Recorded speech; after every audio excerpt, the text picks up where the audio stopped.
Hello, remote folks. So I guess I'll just start with just telling you a little bit about myself, and then we'll go into some stuff that I think I learned from Code Platoon and some things to keep in mind for the future. And then you guys can just ask me questions. I don't really have anything prepared. I want it to be kind of informal. So I was, after high school, when I was 17, went into the grunts in the Marine Corps. I was in 1-1 for 4 years. Liked it for the first 3, like a lot of folks in the military, I think. And then I wanted to do something in comedy when I got out, because my mom would send me these DVDs of The Office when I was in Iraq, and I became obsessed with Michael Scott.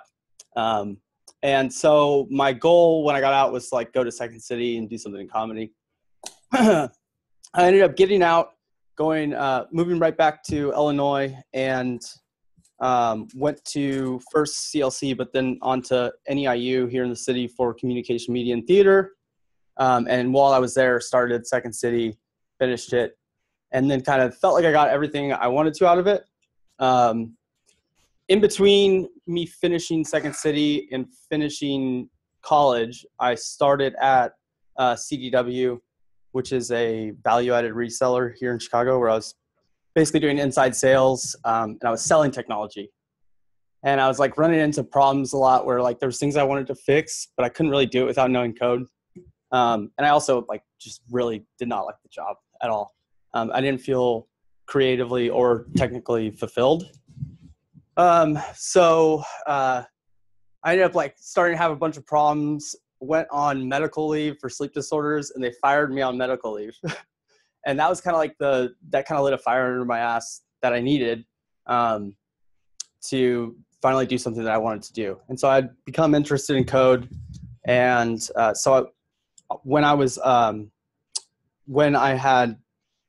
think it was right as I had started unemployment, I started looking for coding schools to go to. I was either going to go back to school to try to get a master's in computer science or go to some kind of boot camp. And so fortunately on Course Report, probably some of you found Code Platoon through that way, or at least everybody in my cohort did. Found Code Platoon, and I was like, oh, it's right here in Chicago. It's $10,000 less than anything else. So it was faster, and I needed to get a job, So, worked through the pre-work, which was I thought really hard at the time. It was, I remember writing Rod a letter it's a little bit more challenging than I thought it was going to be. But then started the course and really couldn't have been happier with the whole entire experience, and felt like I did really good in the course. Mike, would you agree? I'm just kidding. So I thought I was a shoo-in when we were getting out of the course, and after all the interviews, I thought I was a shoo-in for one of the internships. Along with, I thought Raul, another guy in our cohort who had a computer science degree and did, oh really? Yeah. And did really well in the course. Also, so neither of us, and also Brian, who was another one who did really, really well, we didn't get internships, which was Raul didn't want to be. That's true. I shouldn't, yeah. But me and Brian were disappointed. Raul, he, well, of course, he found a place to work. Raul's a genius. So anyway, was really disappointed. It was a humongous letdown. I really, really wanted to work at Power Reviews. And I really thought I was going to get it, but then I ended up not getting it. My roommate at the time got it, which was another, head trip. What? But Your Thursday night TA, yeah, yeah. Okay, cool. So fortunately, the Code Platoon was generous enough and thought I did well enough in the course to have me come on for Charlie Platoon, just part-time 1 day a week. And during that time, I started applying to other places. And so I did, I had one like major interview job opportunity that turned into another major setback, basically, um, where I made it all the way through to like the last interview round, made it through the interview, did pretty well in the interview, and then wrote an email that was taken. We'll say it was, I communicated what I was trying to get across in the wrong way. Pay attention to the soft skills and the communication side of things in here. You might think like, because I had worked in professional environments before Code Platoon, you know, you might think that you're a fully formed professional, but that people still have things to offer you. And it's a brave new world. So you got to adapt to people's perspectives, not just your own. So then yeah. We'll leave it at that. Then I had already started the process of applying to A-Flight, which I don't know if anybody. Okay, so A-Flight is a really well-reputed software consultancy here in Chicago. A lot of the basically founding members are the people that started this software craftsmanship movement, which I'll provide you some resources to look at that afterward. But it's funny because like some of the places, for example, that offer internships through Code Platoon are clients of A-Flight. A-Flight's like a really, it's just a really good place to start your career in software. And fortunately, because of the people I'd met at Code Platoon, like my mentor, who was from A-Flight, and they had hosted even our like receptions and stuff like that. Fortunately, I kind of leaned heavily on those resources and had to go through A-Flight's application process, which was not easy at all. You have to build like an unbeatable AI in a tic-tac-toe game, basically, is what you have to do. But I ended up doing pretty well on it, and I got in. So I've been at A-Flight since September 11th, actually. And I like really couldn't be happier. This past, I think it was just this past month in December, like they were put on the USA Today list of best places to work in Chicago. They were number one, but the list was alphabetized, so it doesn't. We weren't actually number one, but close enough. And it's great. You know, I'm still in the apprenticeship there, but I'm doing really well, and I should be promoted to a crafter, in which we call people software crafters. That's like the job title, like developer engineer. And so that's in May is when I should get that promotion. And yeah, I you know, there's absolutely no way that I would be there without going through Code Platoon and then not, I guess, letting some of those humongous setbacks, they really were like life shattering at the time, or they seemed like it, without kind of looking past those things and, you know, still putting in the work. So, so that's a little bit about me. That's kind of like the whole spiel, the shortened version, from Marine Corps to post Code Platoon now. And other than that, I guess I'll let you guys ask me some questions. But if I could just leave you with a couple of points, I would say like learn more, know less. I think a lot of the people that did well in this course were sometimes, maybe even myself included, were overconfident in what they know and maybe didn't take enough time to learn things or accept the fact that people have things to teach you, including not just the coding things. Like you'll have a lot of people come through here that are here just to help you on like professional skill set. And that stuff was like really invaluable looking back at it. So there's that. And I guess I'll just leave it at that. If you guys want to ask me some questions, let's do it. Remote people audio setup? You know, remote people's audio setup. So you were never lost. You were never like not knowing how to do stuff? Like from the beginning, you felt like confident, like you know how to do that? No, I mean, well, look, you're going to get lost every single day in here. You know, I guess it's like a double-edged sword. Like you want to have the confidence that you can get through like your little problems, you know, stay focused on the little things. Like try to break problems down to their smallest little piece and do one little thing at a time, and you'll get through that stuff. But yeah, I don't want to come off like I was just like, oh yeah, duh. Like, duh, there's a Ruby method for that.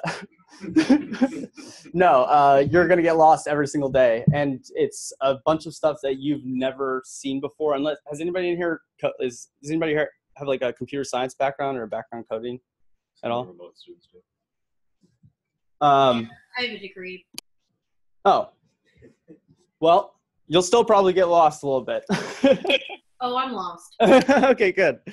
That's a good sign, though. If you're lost, that means like you're pushing into something that's like a boundary that you know, you'll eventually get it. You'll have a ton of aha moments. Like part of the reason why you're probably here, and I know like why I like to do this, is because with each of those like moments of just like total frustration and getting lost, you have these like aha moments that are just like, you know, it's like the downside of a roller coaster. Like it's just great when you learn and figure out something that you didn't know 5 minutes earlier.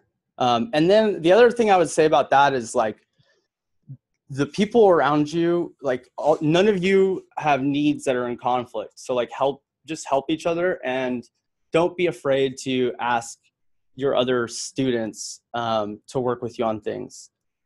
Pairing is like pairing will save you a ton of time. It will make the learning process easier, and it will probably make your code higher quality. So I would suggest that you pair as much as possible. But yeah, I get lost all the time still. Got lost coming here today. I'm just kidding. I know. So you actually saw a great deal of growth from, if you recall, back at the end of your first week to say, I don't know, halfway into the program, or it's broken up, and then you have like the first 4 weeks is getting the languages, then you have 2 weeks on web responsibilities. How were you at the end of 6 weeks, where you had the 4 plus the 2, as far as your confidence level and being able to hit tasks? Yeah, so I was definitely, I was confident, but still there, beyond like the first half is when you start to see like real programs start to take form, and you're starting to actually do things that aren't just useful for like getting through like a, you know, some type of hypothetical task that isn't really going to, you know, it's never going to probably be implemented in a real life application. Those little things build on to each other. And then you start, after the first half, at least for, I think the curriculum's slightly different now, but it's probably about the same. Yeah. You start to like actually build real web applications and actually make things that you can show off to future employers. The growth rate is like insane. You'll feel like there's no way you could possibly learn more after like the first half, but then you will learn like a ton more. And all those little pieces, even though they might kind of seem like disparate things, will start to fit together. I remember at one point during a retro, which if you guys haven't been introduced to yet, you will. It's kind of like where you all, okay, so you've done a retro. During one of the retros, I remember saying like, should we be spending so much time on blah, blah, blah, or something like that. And kind of maybe not trusting in the administrators of Code Platoon and the curriculum writer as much as I should, because it all really does come together at the end. You'll, by the time you're done, you're going to be like, oh my gosh, how is it possible that I learned that much? I mean, it's really like, it's really, in the true sense of the word, like an immersive program, and you come out and you're like a totally you really have gained like a skill that will set you up for the rest of your life. So you'll feel lost all the way throughout that process though. And then you'll kind of look back and you'll be like, wow, I can't believe we learned all that. And then you'll look forward and you'll be like, oh no. But yeah, just keep, like stay focused on the small things and the big things will come together. Does that answer your question? Sure. Here's another one. We're learning Ruby. I noticed that if we go on to like dice.com and D.com, you'll find like a lot of Java, a lot of Visual Studio, some Python. Is there either a fair amount of Ruby, or B, enough that you could leverage Ruby and say, I could handle this Java task because I have a good background in JavaScript, HTML, CSS, and another programming server language like Ruby? Could you hit upon that? I mean, 2 years ago, Ruby was pretty hot. It still has some strongholds, a lot of Ruby fans out there. I think it's great. Yeah, so something like, I'm going to throw, this is a totally made up statistic, but I can just tell you from the experience of being around an actual like software consultancy, a lot of the web that we use is still run on Rails applications. A lot of companies use Rails applications internally for stuff. Or even, I can tell you there's a gigantic insurance provider in the United States that uses a Sinatra app. But it's shockingly well put together. So there's plenty of work out there for Rubyists. I would say like it's one of the, so like my company, for example, sponsors a conference, which is Chicago Ruby. And there's, attendees from all over the country, all over the world that come there because Ruby is still deeply ingrained in web technology, and it's used it's pretty prolific throughout the industry. Some of those more like so you'll find like a lot of Java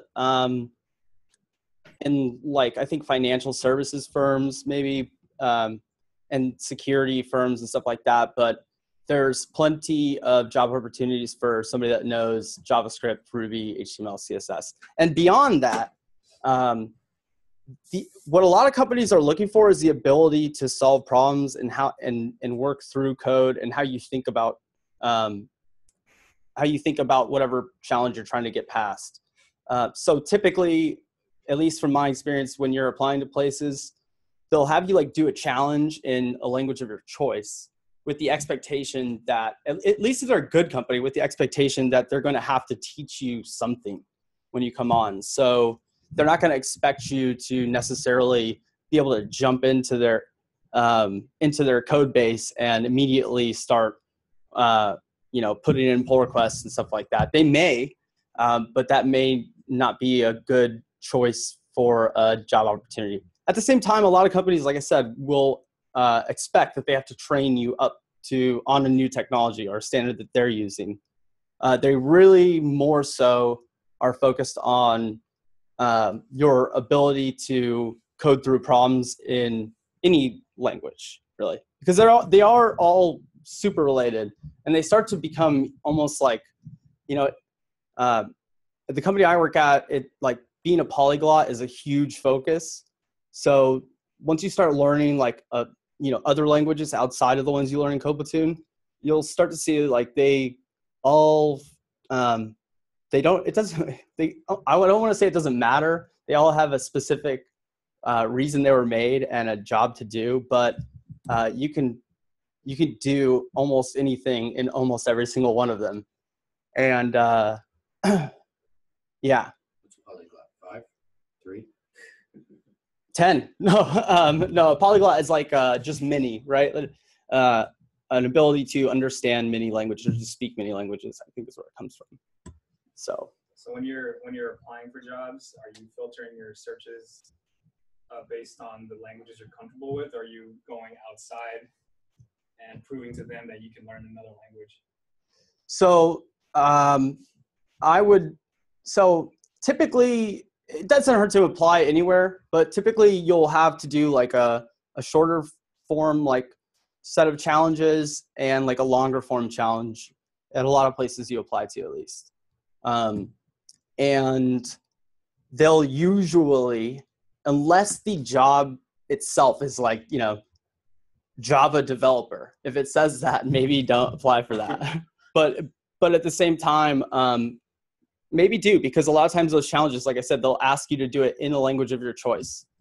And then, you know, take it with a grain of salt, like look up the companies, look on Glassdoor, look on Indeed, and Crunchbase, whatever, and kind of get a feel for what they're like. You don't want to work for a place that isn't willing to teach you things. Like I suspect that you all like to learn to some degree, or you wouldn't be here. So you're probably going to want to go to a place where they're going to foster that kind of attitude. And but like I said, I wouldn't be too held up on the fact that you're learning Ruby. I mean, Ruby's here to stay. It's not going anywhere for a while, unless Elixir takes it. But anyway, I wouldn't be too focused on that fact. And I don't think that it's any detriment or any type of weakness at all to learn specifically web technologies. And I think it's actually the best languages you could learn to get a job. Yeah, good question. Does that answer your question? Yes, very. Cool. What else? How about the guys maybe who weren't as strong as you, who struggled a little bit, came a little harder to them, but worked really hard? Are they set up in jobs? Or? Yeah, for the most part, I don't want to say everybody. Everyone in your cohort is not a job except for Mike. But Mike didn't want a job. Yeah. So every single person, like I said, so my roommate, right? There was times when he was like telling me, Matt, you could tell him this. There was times when he was like, I don't know if I can do this. And he ended up getting the internship at Power Reviews, and he's doing great there now. I almost think that like being overconfident when it comes to stuff and having that like little bit of fear in yourself that you like maybe aren't good at, I think that might even serve you better in the long run. But it's if you're struggling and you see other people having successes, maybe just ask them what they're doing, and you'll probably find some value in that. I don't, like I said, there's a lot of people just like Matt who weren't sure if they could even get through it during the course, and they ended up doing just fine, and finding places where they're comfortable and happy. So, yeah. And then I know there's a push to get some groups in coding that aren't well represented right now, and I know one of those is people with military backgrounds like us. So does that, obviously you have to have the right hard skills. It's not gonna dissipate that, but like, does that really set you apart, having that military background and versus the people that don't? I think I feel kind of two ways about that. I feel like people want to help veterans, but I think there's another side to that where a lot of companies want to look like they're helping veterans. I wouldn't count on it as what is going to set you apart, because they don't like, it's very difficult to translate those experiences to private companies, in the technology world. There are ways to do it, and there are definitely skills that you should think back to your time in the military and like some of the stuff you learned, and even some of the stuff that maybe even bothered you, and use those things. But like just having it on your resume isn't going to make as much of a difference as like actually showing the value that brings. it does set you apart. Do you have in your resume when you apply for jobs? Yeah, of course. Yeah, I was an infantry Marine. I mean, no, but like people will like it. You know, they like to hear it, and it'll make them feel good when they tell you thank you for your service, even though it will annoy you. But like I said, I would focus on actually the value adds that like having that military background gives you versus just relying on that. Like, hey, you owe me a job. You know, I would say don't have a sense of entitlement with it, but it does set you apart. It does. People and the good places that are good do want to give you that that extra help to get you in the door since you're in the military, you know? So. What I'll say to that based on, you know, the year that I've been doing this is you'll stand out in their mind because there's something different about you. Like from everybody else who's applying for the job, it's kind of like, oh, you know, like Scott was an infantry Marine, that like stands out to me and I'll remember Scott.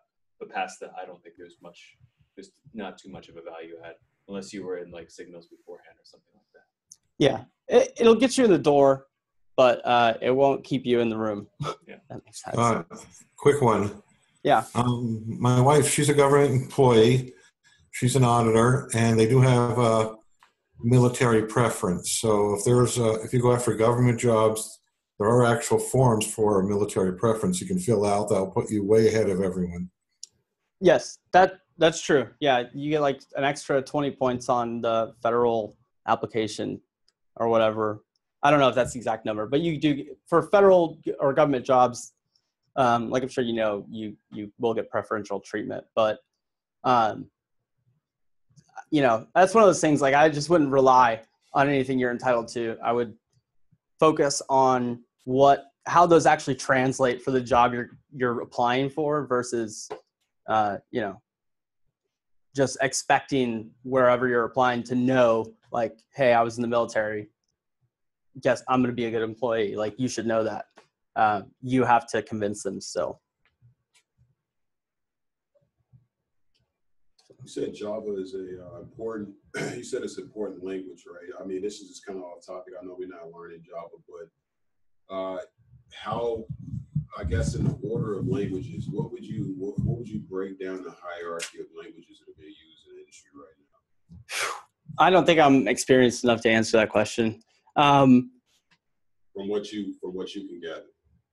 From what I can gather, there's a lot of jobs out there for Java. What? Yeah, for Java, there is. It's used.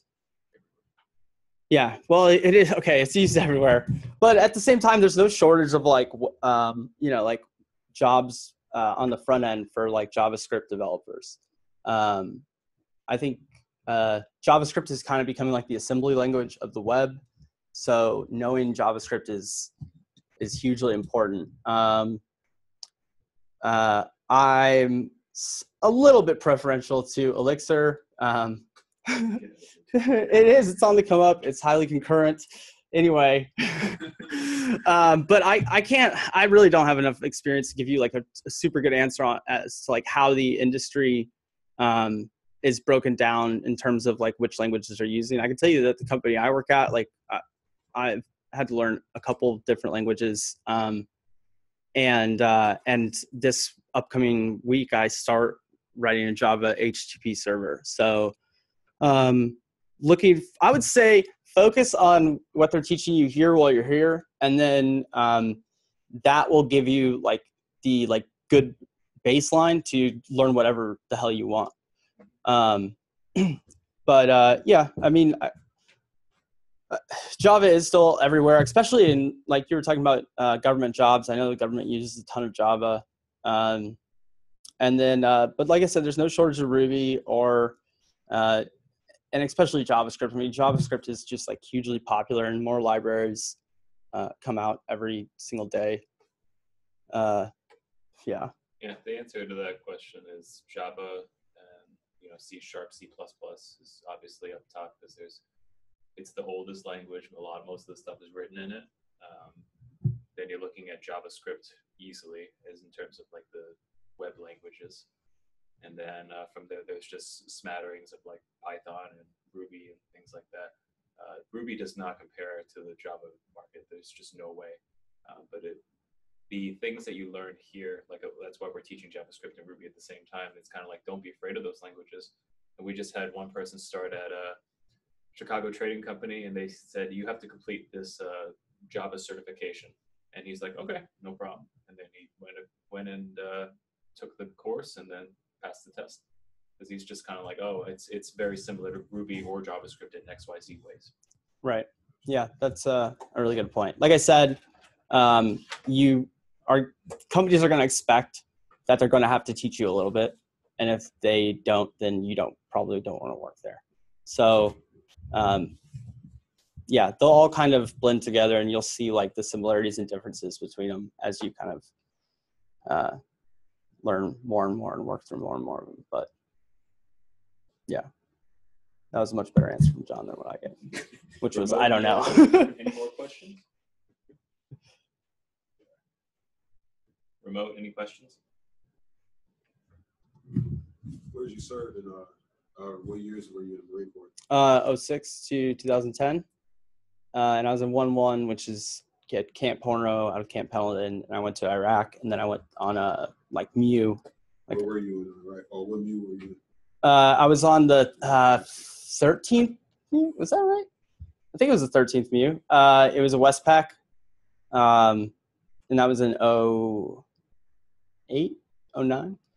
And then I was in the Al-Anbar in Iraq. Our main fob was Habaniya, but we lived out in a tiny little village called Abu Hawa. Anybody heard of it? Can I get a cheer from the folks from Abu Hawa? So, yeah. Other questions for Scott? Anything else? Nope. All right. Thanks for your time, everybody.